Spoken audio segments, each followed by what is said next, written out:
कसम खा ले दरबार में बकवास करिए, माहौल खराब था।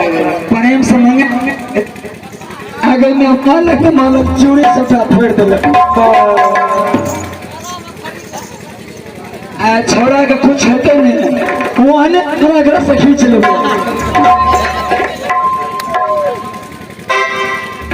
जो नगर ठंडा जो तेरे अभी भी टूटेगा तलवार तैयार हो जाए, तुम्हारा मान खोल के अलग कर देगी।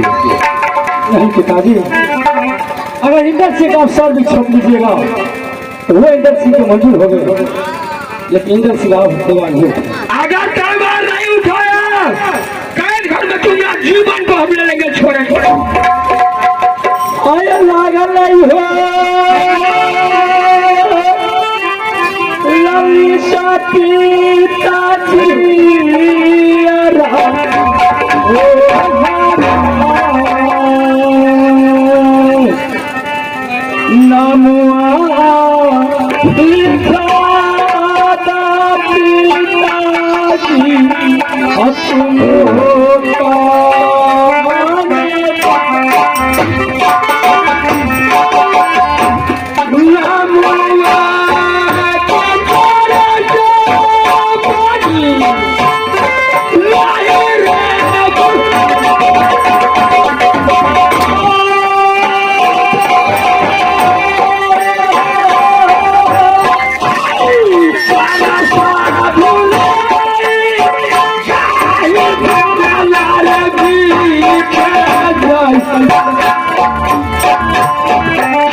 कबे नचारी आगे मैया रखी